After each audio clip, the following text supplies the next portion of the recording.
Welcome to Lakshmi creations. ప్రతి ఒక్కరైతే comment చేస్తున్నారు కదా, అక్క చికెన్ పచ్చడి పెట్టండి అక్క, అక్క చికెన్ పచ్చడి పెట్టండి అక్క అనేసి. మీకోసం అయితే ఈరోజు అయితే నేను చికెన్ పచ్చడి అయితే పెట్టేస్తున్నాను. పదండి మీకు ఎలా పెట్టాలో ఏంటి అంతైతే వీడియో తీసి చూపిస్తాను. చాలా అంటే చాలా బాగా వస్తుంది ఫ్రెండ్స్, సరేనా? చూసేయండి చికెన్ పచ్చడి చాలా అంటే చాలా ఈజీ. మీకు కేజీన్నర చికెన్ అయితే మెథడ్లో చెప్తున్నాను చికెన్ పచ్చడి ఎలా చేసుకోవాలనేసి. ఇలా మనం ముక్కలన్నీ కొట్టించుకొచ్చుకున్నాక వాష్ చేసుకొని ఇలా మొత్తం మనకు వాటర్, దాంతో చికెన్లో వాటర్ వస్తాయి కదా ఫ్రెండ్స్, అదంతా అయితే ఇంకిపోయేలాగా మనం ఫుల్గా ఇలా కుక్ అయితే చేసుకోవాలి. మీకు చికెన్ పచ్చడి ఎలా పెట్టాలి ఏందక్క అని అడుగుతున్నారు కదా. ఇలా నేనైతే ఇలా పెడతాను ఫ్రెండ్స్. ఉడికేటప్పుడే కొంచెం పసుపు అయితే వేసేసామనుకో అది ఏమన్నా చికెన్ నీసు వాసన అలా ఉన్నా కానీ మనకు ఏమి ఉండదు అనమాట. కొంచెం లైట్గా సాల్ట్ కూడా వేయాలి. అప్పుడు వేసిన మనకు ముక్క బాగా పట్టిద్ది అనమాట. కొంచెం సాల్ట్ వేస్తాను, నేను ఎక్కువ అయితే వేయట్లేదు, లైట్గా అయితే వేస్తాను అనమాట. ఇది ఇప్పుడు దీంట్లో చికెన్లో వాటర్ ఉన్నది మొత్తం ఇనికిపోవాలి మనకు. ఇట్లా చూసారా ఎన్ని వాటర్ అయితే వచ్చాయో, ఈ వాటర్ మొత్తం ఇనికిపోయి మనకు డ్రై అయిపోవాలి. ఇంకా చూడొచ్చు మీరు. ఇలా అయితే మొత్తం ఫ్రై చేసేసుకోవాలి బాగా. ఫ్రై అంటే ఇలా మొత్తం వాటర్ అన్నీ వెళ్ళిపోవాలి ఫ్రెండ్స్. ఇవన్నీ కనపడుతున్నాయి కదా, అవన్నీ బాగా ఇనికిపోతట్లు ఇలా పెట్టేసమంటే ఇనికిపోతూ ఉంటాయి. మనం పక్కన వచ్చేసి కొన్ని ఫ్రై అయితే చేసేసుకుందాం. ఇలా వాటర్ మొత్తం బాగా పెట్టేసుకుందాం. ఇప్పుడు వచ్చేసి మెంతులు అయితే ఫ్రై చేసుకుందాం. లైట్గా ఫ్రై చేసుకుందాం, ఎక్కువ ఫ్రై లేకుండా.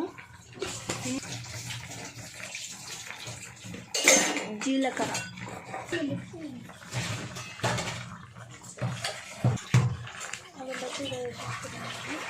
ఆవాలు కూడా ఇలా అయితే వేసేసుకొని మనం లైట్ ఉత్తిమిల్లి మంట పెట్టేసుకొని లైట్గా అయితే ఫ్రై చేసుకున్నాం. విడివిడిగా ఏం అవసరం లేదు, మరీ డ్రైగా ఫ్రై అయిపోతే అంత అవసరం లేదు. నేనైతే ఇలా ఫ్రై చేసేస్తాను ఫస్ట్ చెప్తా. ఇలా అయితే ఫ్రై అయిపోయిన తర్వాత మిక్సీ పట్టుకోవాలి.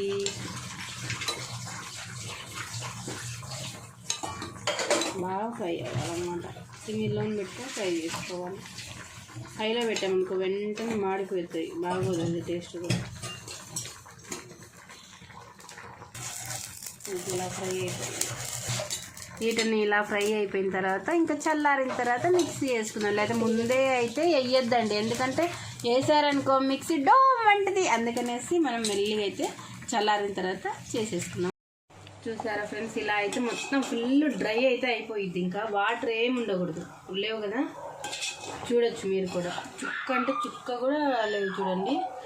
ఇలా ఫుల్ డ్రై అయిపోయిన తర్వాత మనం ఏం చేద్దామంటే దీంతోనే సింపుల్గా చేసేసుకోవచ్చు ఫ్రెండ్స్. మీరు ఇంట్లో కూడా సింపుల్గా చేసేసుకోవచ్చు మనం ఇంట్లో కూడా. మాకైతే ఇక్కడైతే ఈ ఆయిలే దొరుకుతుంది, ఇంకా మన సైడ్ ఆయిల్స్ అయితే దొరకవు. మన సైడ్ అయితే దొరికినాయి శనగ నూనె అయితే పోసుకోండి, చాలా బాగుంటుంది.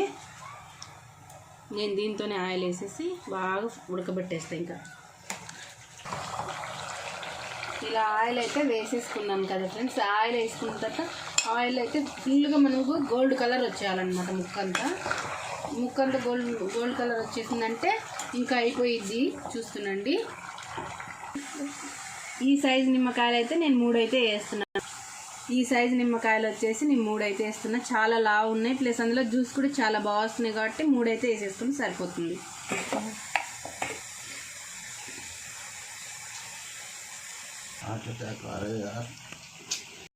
సింపుల్గా చికెన్ పచ్చడి ఎలా చేసుకోవాలైతే నేను ఇది వీడియో పెడుతున్నాను. నీళ్ళు మొత్తము వెళ్ళిపోయేలాగా ఒకసారి ఫ్రై చేసేసుకొని తర్వాత ఆయిల్ తీసుకొని ఆయిల్లో అయితే ఇలా గోల్డెన్ కలర్ వచ్చిన తర్వాత ఫ్రై చేసుకోవాలన్నమాట. తర్వాత జీలకర్ర, పోపు, ఇవి అన్ని దినుసులు, తర్వాత చెక్క, లవంగా అన్నీ ఫ్రై చేసుకొని మిక్సీ పట్టేసుకోవాలా. తర్వాత 3 నిమ్మకాయలు తీసుకొని ఇలా జ్యూస్ అయితే తీసుకోవాలి. ఇలా చెక్క, లవంగాలు అన్నీ అయితే ఫ్రై చేసుకోవాలి. ఇలా అయితే చాలా మెత్తగా పౌడర్ అయితే పట్టేసుకోవాలి. ఇంకా చూడండి, ఇలా అయితే కలర్ మారిపోయింది కదా. ఇప్పుడు మారిపోయిందంతా మనం ఇంకా వేసేసుకున్నాం. కారం అవన్నీ వచ్చేసి తగినంత కారం, నేను వచ్చేసి కారం కూడా వేసేస్తాను.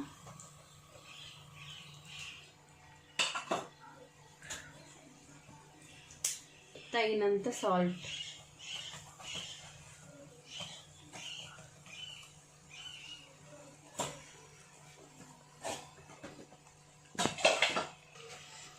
ఇందాక మసాలా అని చెప్పాను కదా,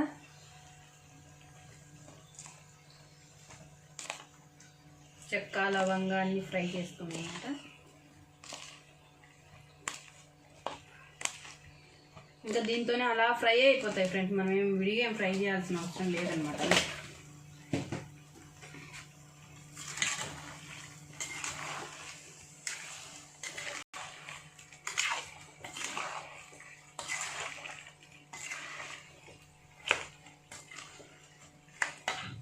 ఇలా అయితే అయిపోయిన తర్వాత నూనె బాగా వేడెక్కిన తర్వాత మనమైతే కరివేపాకు అయితే వేసుకుందాం.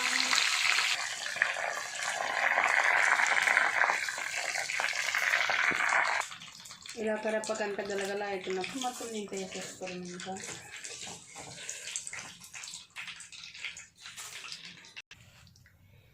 ఇప్పుడు వచ్చేసి అదే నూనెలో మనం అల్లం పేస్ట్ అయితే వేసుకుంటాం. పచ్చడి అయితే ఎలా ఉంటుందో ఏంటో, అక్క చేసింది టేస్ట్గా ఉంటుందో ఉండదో, నిలువ ఉంటుందో ఉండదో అయితే అనుకుంటుంటారు ఫ్రెండ్స్. ఖచ్చితంగా మీరైతే నేను చేసినట్టే మీరైతే చెయ్యండి. మీకు మాత్రం నెల కాదు, మీకు నెలన్నర అయినా సరే ఏ మాత్రం టేస్ట్ తగ్గదు, మీకు ఖరాబ్ కూడా అవ్వదు ఫ్రెండ్స్. ఇలా అయితే ఖచ్చితంగా చేసుకోండి. ఎందుకంటే ప్రతి ఒక్కటి నీళ్ళు అయితే మాత్రం చుక్క కూడా నీళ్లు పడకుండా మీరు ఎంత వాడుకోగలిగితే అంత సైడ్కి పెట్టేసుకొని మిగతాది అయితే పక్కన పెట్టేసుకోండి, టచ్ చేయకుండా. మీకు ఎన్ని రోజులైనా అయితే ఉంటుంది. అల్లం మాత్రం బాగా ఫ్రై అయిపోవాలి, గోల్డ్ కలర్ రావాలి. మీరు ఖచ్చితంగా అయితే టేస్ట్ చేయండి. నేను చెప్పిన మెథడ్లో అయితే ట్రై చేయండి, సరేనా? ఇలా అయితే మనం అల్లం వెల్లుల్లి పేస్ట్ అయితే ఇలా ఫ్రై చేసుకోవాలి. తర్వాత కరివేపాకు కూడా ఇలా ఫ్రై అయితే చేసేసుకోవాలి. ఇలా అయితే ఫుల్గా ఫ్రై అయిపోయిన తర్వాత గ్యాస్ అయితే ఆఫ్ చేసుకోండి. మీకు ఇది మొత్తం ఎలా ఫ్రై అయిందో మీకు ఎలా తెలుస్తుంది అక్క అని ఎలా చెప్తారంటే, ఆయిల్ చూసారా ఎలా పైకి వచ్చి ఇలా బుడగలు వస్తుందో, ఇలా వచ్చిందంటే మనకు కరెక్ట్గా అయిపోయింది అని అర్థం అనమాట, సరేనా?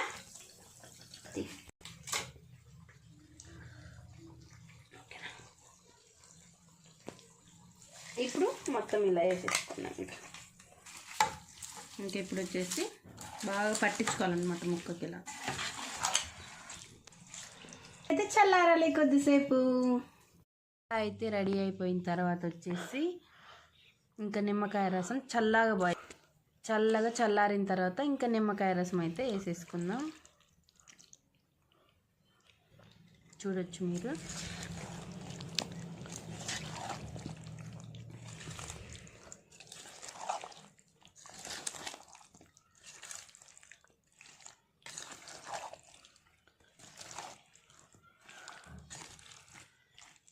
ఇంకా ఇంతే.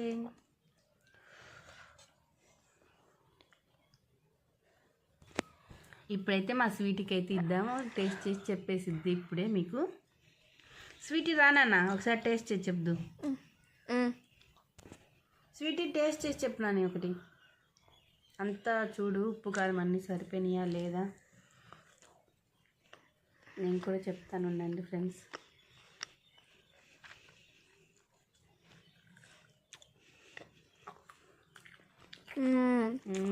చూసారా ముక్క లోపలికి కూడా ఎలా పట్టిందో అప్పుడే. సూపర్ ఉంది టేస్ట్. ఇంకా అన్నంలో కానీ మీకు చపాతీలో కానీ చాలా చాలా బాగుంది. ట్రై చేసి ఎలా వచ్చిందో కామెంట్ సెక్షన్లో కామెంట్ చేయండి. ఇంకా మీకు ఎలా ఏం వంటకాలు అయితే కావాలో చెప్పండి. ఖచ్చితంగా అయితే చేసి వీడియో రూపంలో అయితే మీకు అప్లోడ్ చేస్తా. Okay, bye bye.